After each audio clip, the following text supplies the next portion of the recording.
Hi Embrace guys, how you all doing? Cheers for tuning in a couple of weeks ago to the Embrace talk I did then. Going to chat to you today about Psalm 133. Before I dive into that, just hoping you're all well. Robin and I and the rest of the team are all praying for you and hoping you're coping in lockdown. Don't know about you, but my hair is starting to get a little bit dodgy, but not bad enough for me to consider cutting it myself. But give it a month and I might have to get the clippers out. Anyhow, I've been reading Psalm 133. It's a really quick one. Let me read it to you because I think it's sort of pretty pertinent for now, being locked down and sort of trapped inside with mums and dads and brothers and sisters. So Psalm 133. How good and pleasant it is when brothers live together in unity.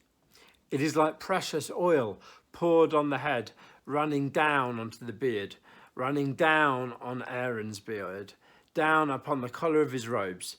It is as if the dew of Hermon were falling on Mount Zion, for there the Lord bestows his blessing, even life forevermore. And I'll repeat verse 1 because I think it's really key. How good and pleasant it is when brothers live together in unity. Now, I don't know how it is for you guys at the moment. Living with brothers and sisters, yeah, no doubt they're doing your head in.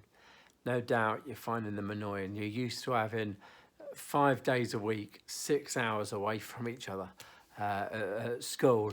And no doubt at the weekend you have time away, but you're now sort of crammed and cramped in a house with them. And at times it's probably doing you nut. I know me growing up, I've got 2 younger brothers, and we got on all right, but it was tough at times spending time together and arguing and that. But we read in the Bible how good it is when brothers live together in harmony. It's not just brothers, it's brothers and sisters and sisters and sisters.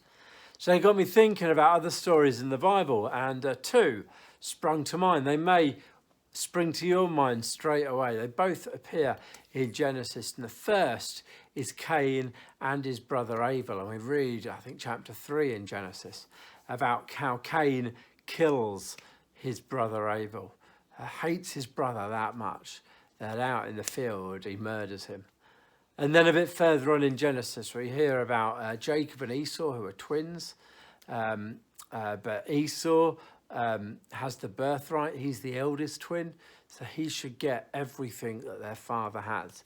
And Jacob tricks Esau into giving over his birthright. And both of those stories, it ended badly. Yeah, ended badly for Abel when Cain killed him. But it also ended badly for Cain because he was sent away. God sent him away from the family and he was separated from his parents forever. And we also hear about when Jacob tricks Esau. Jacob realizes that his brother is mad and furious and is going to kill him. So he runs away and he ends up working for a geezer called Laban, who is a really bad employer. He marries Laban's daughters, but he gets tricked and ends up marrying 2 of them. So what do we learn in the Bible? Well, we learn in Genesis straight off. God wants us to get along with our brothers and our sisters. When we don't get along with them, it all goes pot to pot, and it ends badly for both parties. Abel died. Esau lost his birthright. But Cain was banished, and Jacob went and had to live away for 14 years and work for this really bad guy. It doesn't work for anyone. And then we get into Psalms and the song for David. It's written and it says about how God wants brothers to live in harmony, live together with each other. So I just want you to hold on to that for this week. Them times, your brothers being noisy or your sisters just doing your head in on the computer, or they're being pains, or they're getting you in trouble. I just want you to hold on to that fact that God wants you to live in harmony with them. And actually, it's not just one way. It's not just down on your brothers and sisters to be sound when they're with you. It's down to you to be sound with your brothers and sisters and to get on with your brother and sister. And I know you guys, I know most of you get on well with each other. But I just want you to, I'd encourage you to be praying for your brothers and your sisters? How's about going up to your brother or your sister now and going, what can I be praying for? If you haven't got a brother or sister, go up to your mum, go to your dad. What can you be praying for them? What can you be doing to help out?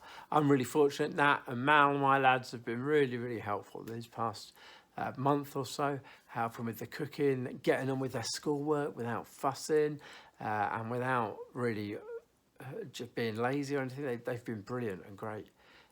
So yeah, what can you guys do to help your brothers and your sisters, but also help your mum and your dad? And yeah, that's enough for me. I'm going to switch off now. I'll be back in a couple of weeks, have another chat. Sunday morning services, if you come to Dronfield Baptist Church, our Sunday morning service is up on Sundays mornings on our YouTube channel, on our Facebook, but also know St Paul's and a number of other churches in Dronny are doing the same thing, connected with what they're doing. So keep well, really missing you. Can't wait to be back on a Sunday night doing Embrace with you guys.